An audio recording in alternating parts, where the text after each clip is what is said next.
Welcome to another episode of the Smart Real Estate Coach podcast, your source for actionable real-life examples and advice to help you move to the next level of investing. Each week, we help you make a quantum leap in your business, your finances, and/or your life. We want to help you take back control, help you thrive during chaos, and lead you through the current crisis to a better tomorrow. For more resources, check out smartrealestatecoach.com and be sure to give us a rating and review on your favorite platform. Good morning and welcome, wicked smart listeners. It's Chris Bree, but it just dawned on me after 4 or 5 years that maybe you're not listening to this in the morning. But anyway, we'll change that up eventually. Today we have another awesome guest, Miss Lauren Keen Aumond. She's a real estate investor and a personal finance content creator out of Florida. She manages her own portfolio, has like long-term and short-term rentals in Florida specifically. You're going to hear us dive into that. But here's the key point that I want to have her on for.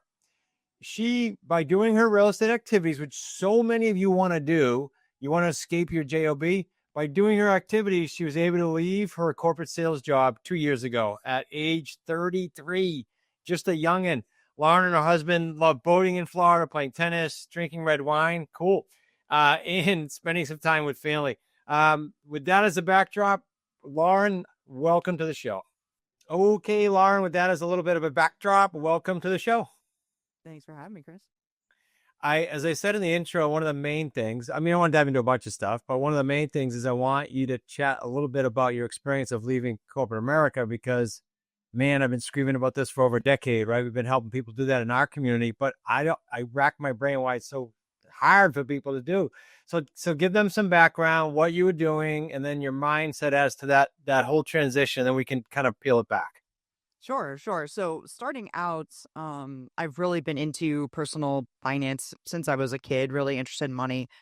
As I graduated college and got into my 20s, I bought a home and I got a roommate and I was able to just start saving, start contributing to 401k, Roth IRA, ended up having some extra money on top of that once I got into sales and just started investing, buying rental properties, became a landlord at 27, things like that.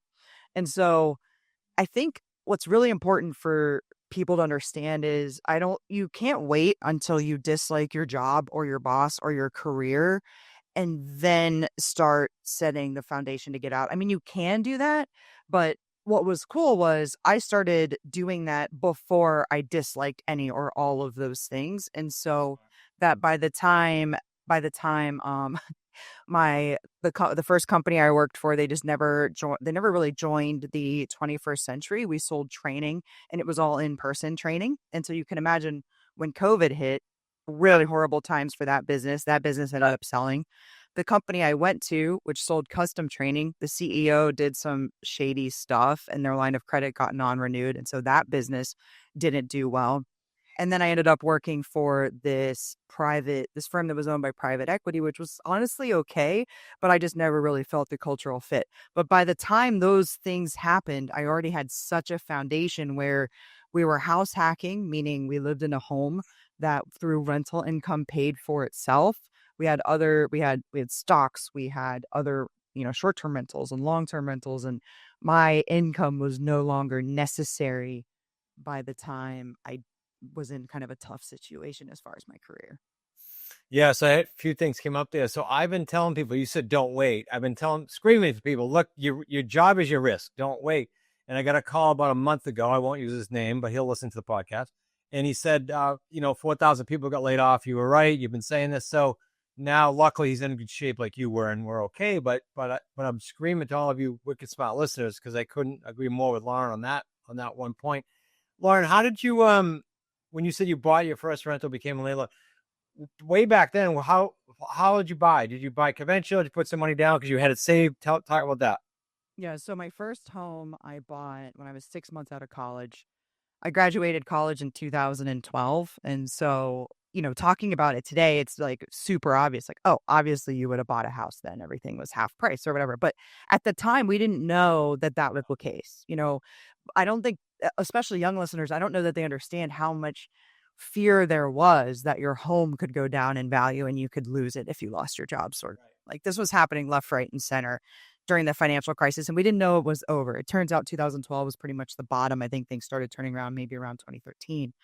But I was just looking for an apartment with my friend, and this 2-bedroom, 2-bath apartment with utilities and stuff, it ended up being like over $800 a month or something.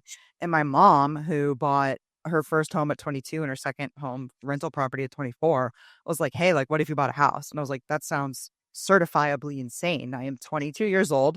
I'm working at Toys R Us. I'm making 15.75 an hour, which throughout that year, my W-2 or whatever for that year, the 1 year I worked there was $28,000. Okay. I'm like, who in their right? I just graduated from college. Who's going to loan to me? And I had like 3 credit cards. One of them was Sears. So my credit was actually like in the mid sevens, just for whatever reason. They counted my school history as job history for 2 years. And they just approved me for, I bought a $125,000 house. I had some savings. I had been working in college. And so I bought that first house. I went under contract at 22, closed when I was 23, and then got a roommate. And so net, I was out of pocket, like with utilities, like $300 or $400 a month. And he, because my payment was $725, he was paying $550. It just worked out really well. And even on $28,000, I was able to save. I did switch careers there, got into sales, started making 6 figures in my mid 20s. And that's when I ended up maxing my 401k, maxing my Roth IRA, and having some additional cash. But the plan was to be just kind of normal. Like, okay, now I have enough money to upgrade my house, to upgrade my car. I didn't really think about keeping the first property, except my dad was like, hey, my parents had one rental my whole life, 40 years, one rental property. And they never wanted another one. They never wanted to paint or, fix toilets, whatever. And he's like, you should have a rental property and your house would be great for that. And I was like, well, I really want to put 20% down on this next one. I only have 10%. And he was like, I'll loan you the other 10% so you can keep your first house. And so that's how cool. that happened. Yeah. Nice.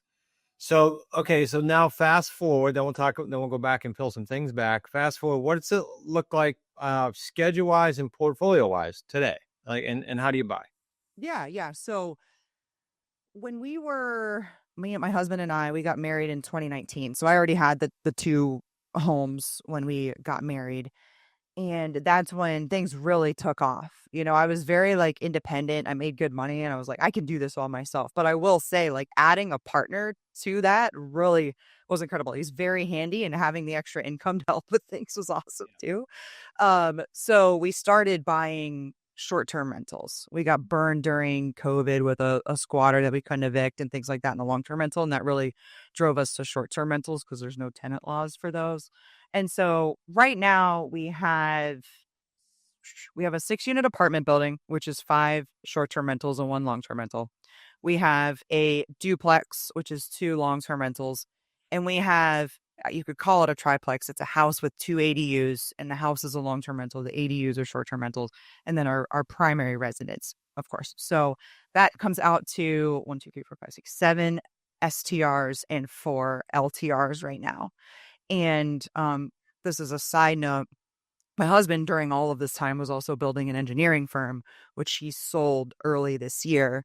And that meant we were able to like pay off our house. We also paid off the apartment building because we had a balloon coming due. And obviously the rates are very different now. And so because of that, our expenses are such that the real estate pretty much covers expenses. And then we have stocks as well for, vacations or cars, extra, kind of extra non-recurring expenses. So a couple questions, I guess, relative to the listeners. One would be, what would you say directly? You're sitting in front of 100 of them, let's say. You're sitting in front of thousands of them right now, but let's say 100 of them in an auditorium, and they're all scared to move from their corporate because let's say everybody there is like not happy that they're working, but they're not getting fired today. What would you say to them right now? Like, what would be a nugget or 2 to get them to get off their butt, even though you have nothing to gain from it, right? In theory. Well, I think there's a little bit of frog in boiling water thing that happens to you when you're in corporate, and especially if you're already doing real estate or your side hustles as well. And, I had the Adulting is Easy podcast. I had, I think, 12 rentals, this full-time job. And I don't think I really knew at the time how much it was all wearing on me. I mean, it would be like, you wake up, you work all day, maybe you take a couple breaks to handle some short-term rental stuff. Then in the evening, maybe you're getting another rental going, or you're joining podcasts, you're doing lives on Twitter. It was so much. And so I think if you really are kind of doing your hustling and doing your full-time job, I would really want you to ask yourself, are you healthy? Are you working too hard? Are you burning yourself out? Yeah. The other thing is, like, just why would you give the best of you to somebody else when you can give it to yourself? I mean, it's just, and those are your best waking hours that you are giving to somebody else day after day. And I think an important thing is when you're getting started on the real estate or whatever is going to get you out of your 9 to 5, which for this group would be real estate, right? Have a goal from the beginning. Once I am making X amount of dollars, I am going to leave my job, right? And it's almost like this is a silly example, but like eating before you go to the grocery store so you don't make like dumb decisions, right? Like, have a plan, and then when you hit that number, really do the thing. Really leave your job. You said you would, you should. You said an interesting thing. I'm put a big underline here as you see me scribbling. You said plan. Recently, at one of our boot camps, I said to everybody, who sets goals every year? Like, oh yeah, keep your hands raised if you nail them. Nobody. Like, I do this every month, and they know I'm going to do it. They go, no, I didn't. That's because you had a goal that'd be nice and it'd be kind of warm and fuzzy, but you didn't have a plan. Yeah. That you commit to, that you have someone to hold you accountable to. So we're on the same page with that for sure. Do you think it's do you think it's belief? Because I got to think that if those 100 people sitting in front of you believe they could do it, they just go do it, right? It's like if I promise you $100 bill for you to go out and find $50, you go find it. I mean, I'm being facetious, but what do you think about talking about belief a little bit? Yeah, you're already doing, if you're even at the point where you're contemplating leaving your job, you're already like doing so much more than most people. You're already smarter. You already take action more than them. You already have more confidence in yourself than the average people. So just know that and don't continue to be average. But I will say, when people are in corporate, and my husband goes through this because we've hit our number and he's still working.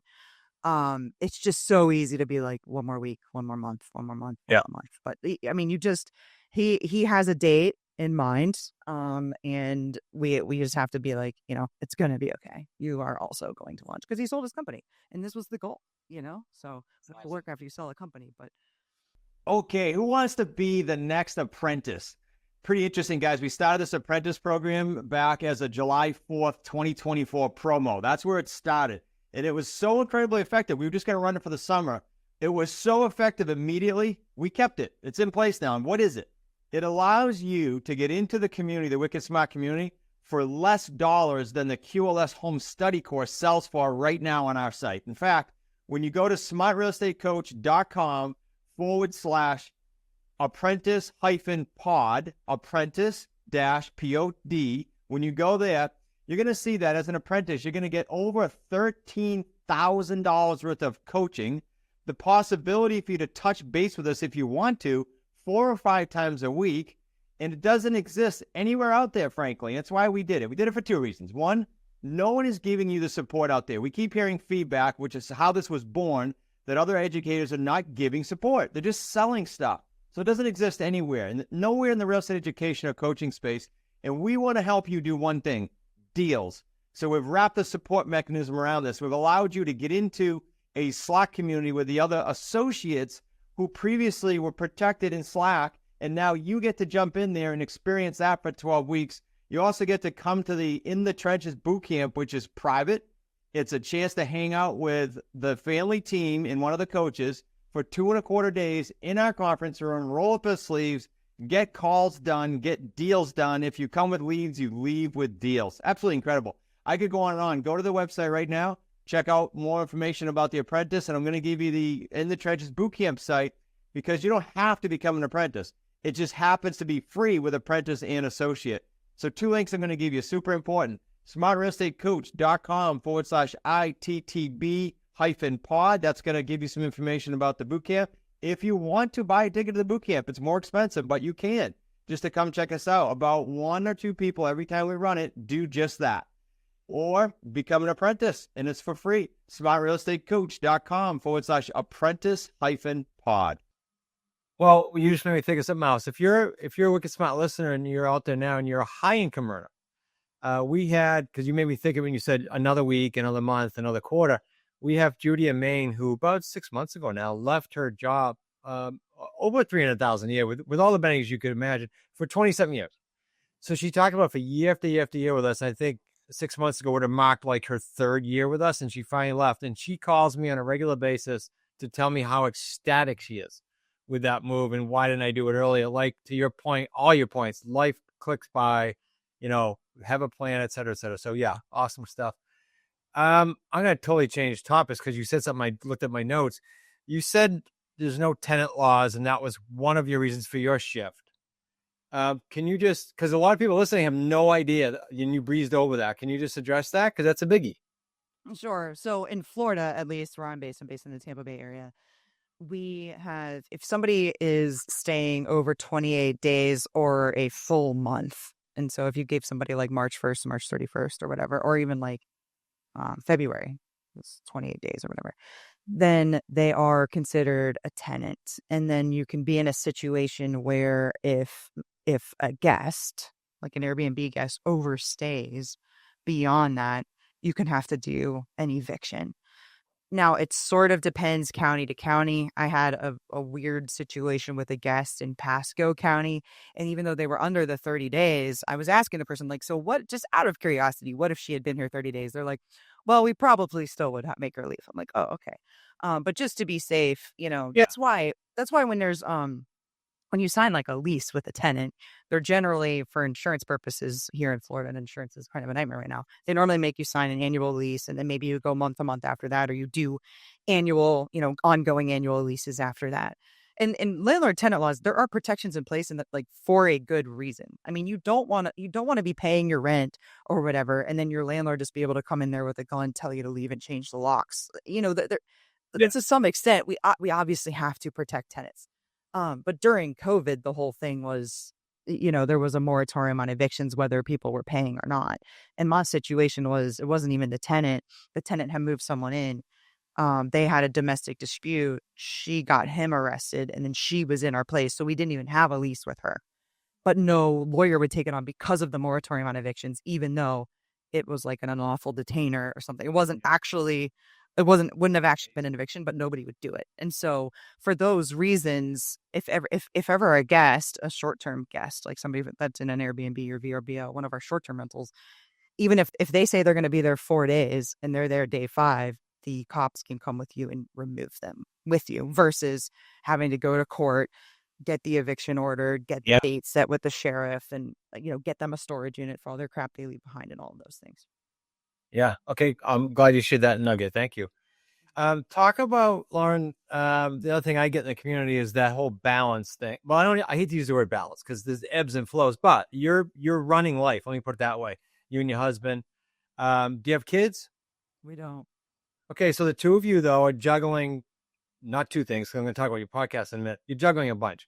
So any nuggets there you can share, or more importantly, lessons learned, like we did this and now we do this. Yeah, so it is interesting because, I mean, I'm 3 years older than my husband. So my deal is I can leave the workforce at 33, and then you can leave the workforce at 33. So That's a good one.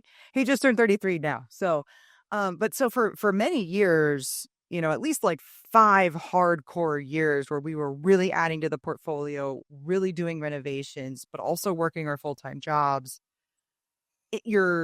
There's kind of a bubbling stress there, and you're in business with your partner, which is interesting. And so for the longest time, like, I'm in charge of guest communications and he's like handy. So I manage like the cleaners and the supplies and the guests. If there's any, I manage our property management software, our relationships with our VRBO rep and our Airbnb rep. That's kind of my deal. He's like handyman guy, as needed, furniture mover guy. Anyways, but he still has access to the communications, both our emails. He doesn't have access to my text because sometimes guests text me, but also the VRBO and Airbnb apps. And only in the last like 3 months, I've told him like, butt out of that stuff. Cause like, it just got to the point where like, I'd be maybe somebody messages on Airbnb and then it switches to text and I have fixed it. And then the next time he's sitting down and eating, he's like, hey, did you do that thing? And I'm like, yeah. Like, can you get off my butt? Right. Like, yes, I'm handling it.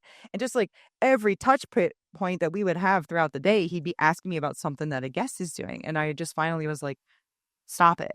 And he's like, but sometimes you miss things. I was like, it's true. Sometimes I do. But let's just deal with those consequences when that happens. Not life and death. Me wanting to throw your clothes. This is what I told him.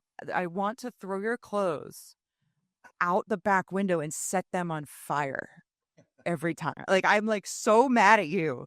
So you're like on me. Yeah. Like, so, I guess that got through to him because he likes his clothes. I wasn't really going to do it, people, but I'm just like trying to explain to him, like, it makes me mad at you when you come after me about things. And just, if I'm going to miss something, I'm going to miss something. And like, we'll deal with those consequences. And there have been 0 consequences in the last 3 months. So you get the separation basically. Yeah.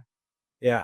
Yeah. You have to like figure that out. Like how are you going to communicate about things and who should be in whose lane? And in the last couple of years, I haven't been working and he has. So I've taken over maybe some more things that we used to split up.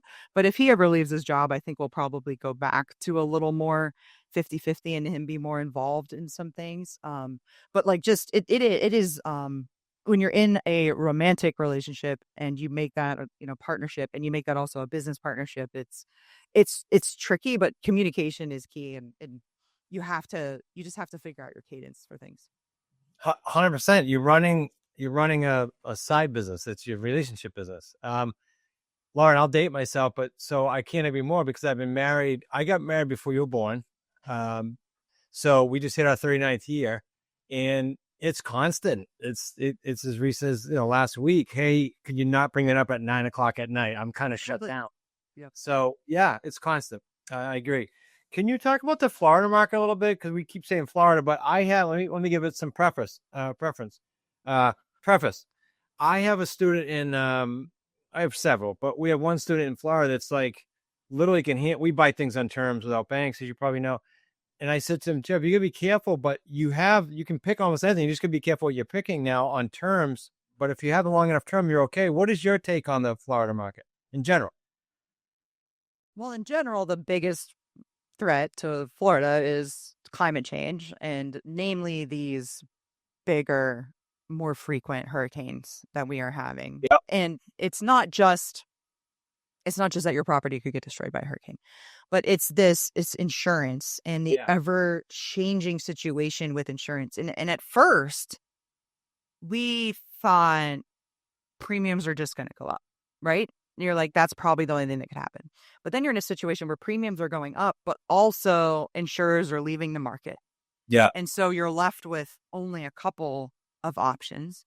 You can get dropped for having no claims. And they're also doing interesting things where some insurance companies, even if you are not in a flood zone, are requiring you to carry flood insurance as part of having them as your main insurer. Specifically Citizens and some of the other ones are doing this. So, the biggest tricky situation with Florida real estate right now is certainly that. I predict that the waterfront properties that are not truly flood risk, so the ones that are like on stilts, or our property is 13, we're on a river, but we're 13 feet up. I think that those will continue to appreciate. Anything that has flooded or is a true flood risk that is on the ground before you had to raise them, which was like 1974, 1978, before FEMA started making you raise your properties. Raise up, not raise, like destroy. Yeah. I think that those are going to depreciate a lot. I mean, being in the Tampa Bay area, a lot of what we're dealing with is waterfront, but you don't have to be waterfront, of course, to be in flood zones. And it's not just affecting these areas too. I mean, you could be in Orlando. They got some flash flooding. They're very central to the state. Got some flash flooding with one of the last storms. But we're all dealing with, we're all the Florida market. We're all dealing with, either people are insuring in Florida or they're not. And so even places that are, block construction, center of the state, not in a flood zone, are dealing with some of these insurance issues as well. Yeah. Spot on. I just wanted you to share that because everybody wants to know what the heck's going on. And yeah, it's obviously changing a little bit with all the above reasons. Talk about your podcast, just so I make sure everybody, that's a writer downer for everybody, even though I said it quickly. Adulting is easy. Just talk about that a little bit and we get everybody to subscribe. Yeah, Adulting is Easy was started in 2019. I have a gap sibling, which is a new term I learned. I'm 13 years older than my sister, and so it started with me teaching her about personal finance and then just decided to start teaching others.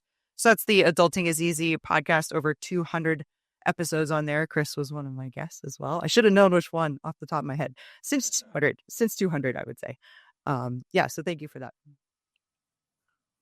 Nice. Guys, it's a writer downer. I don't have people on, as you guys know, without the experience, without some kind of a niche, and that podcast is just simply awesome. Lauren, what didn't I ask you that for a nugget or two that you want to share? And please share with them, aside from the podcast, how else they can reach you. Sure. So I've interviewed hundreds of people for the Adulting is Easy podcast. And people ask me like, oh, what's the best thing you've ever learned? Or what was your favorite guest? Or what's your favorite episode? And I always more so think of it as like an overarching conglomerate of things. And there's one theme that comes out every single episode. And it's what we've already talked about, but I just want to double click on it. You have to take action. You can't just listening to podcasts, reading books, networking, finding your tribe online, joining discords. All of these things are super important for knowledge and for confidence, but don't get stuck in like the self-help porn, like where I'm like, it's like if you read a book about like a diet, like don't then think you're dieting. Do you know what I mean? Like you have to actually take action on these things. And you guys already are. I know that, especially the people that are in the community and not just listening to the podcast are already taking action. But I have that plan. And when you have this goal and you meet it, do the thing you said you were going to do. But the taking action, I mean, that's the thing that really makes you an investor, makes you an entrepreneur. And I promise you, the wildest thing about that is like the confidence boost that you get, and just life becomes so much easier because of how you are interacting with the world, because you suddenly feel like you can do anything because you've done so much. And it just makes everything easier, having that confidence. Do you think that inaction though ties to what we talked about earlier with the lack of a plan, or I would say lack of a why? Like there's a reason you're not taking action. I don't know. What are your thoughts? Yeah, so that's why it's really important. And these things do change. Your why when you start out at 25, like if you don't have kids or, things like that, it can be different than when you're 35. But for the most part, when you are starting out, you need to do soul searching and figure out why you're doing something, because there are going to be hard moments that you may not want to get up and do the things that you have to do. And the thing that keeps you pushing is that why, your reason for doing things. And for me, the idea of freedom has always been enough for me. The idea that I am going for freedom so that no one can tell me what to do on a daily basis. Nobody can make me set an alarm. Nobody can make me take a business trip. Nobody can make me miss an event with my family.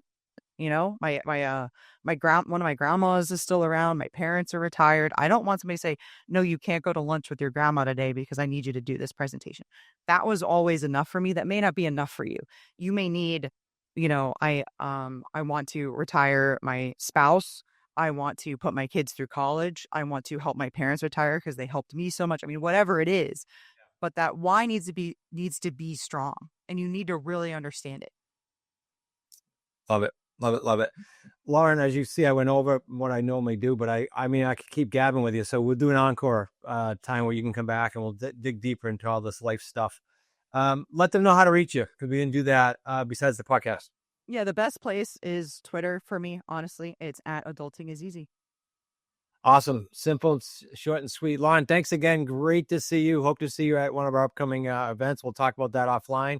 And Wicked Smile listeners, I end all the episodes talking about action when I'm off the screen with the guests. Lauren did that for me. So go out and do something moving forward from the nuggets she shared with you today. Thanks again, Lauren.